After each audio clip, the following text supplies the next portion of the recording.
couple hours ago, this website right here called Media Market just made a post where they hinted at two potential modes for GTA 6, a performance mode and a quality mode. And if you're not sure what Media Market is, you're probably not from Europe, because this is basically Europe's version of Best Buy. They're the largest electronic retailer in Europe, and if you want a PS5, for example, to play GTA 6, you're probably going to go to Media Market if you live in Europe. But since this is a European site, it's not in English, it's actually in Polish, but we can just go ahead and translate what this says. So at the bottom here, we have this little FAQ, and this bottom question is what we want to pay attention to. So if we throw the question into Google Translate, it says, will the game be optimized for the capabilities of PS5 and Xbox Series X? And Media Market replies to this question by saying, by purchasing the console version, you can be sure you're getting a product refined down to the smallest detail. GTA 6 on next-gen consoles offers two graphical modes to choose from: performance and quality. The use of the DualSense controller for realistic haptic feedback and lightning-fast loading screens thanks to the power of SSDs. Now, this is a big deal because if you weren't aware, GTA 6 was rumored to only run at a maximum of 30 FPS on console, which understandably had a lot of people upset, myself included, because, I don't know, I feel like I would rather play the game at a slightly worse visual quality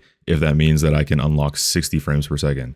I feel like in 2026, 30 FPS is just so outdated, but maybe that's just because I'm mainly a PC gamer and I'm used to playing games at 240 FPS. 30 just seems unfathomable to me. But even when watching YouTube videos, I feel like I can notice the difference when it's 30 FPS. It just doesn't really feel as good to watch. So it seems like this is Rockstar addressing that issue and creating two separate modes.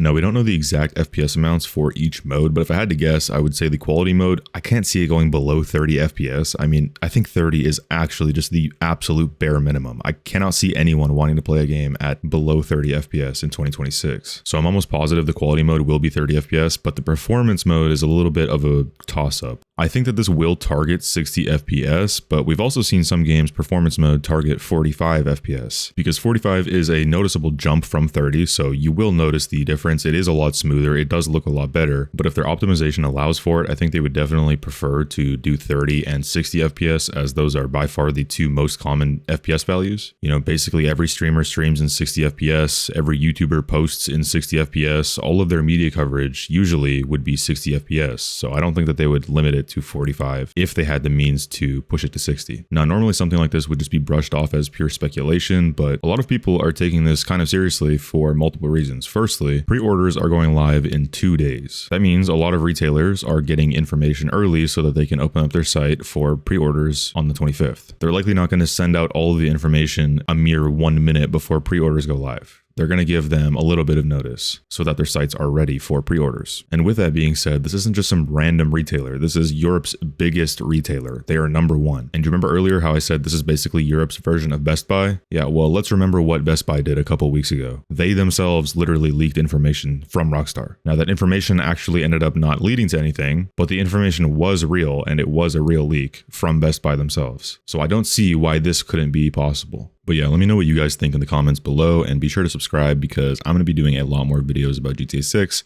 all the way up until GTA 6 releases. So yeah, be here for that.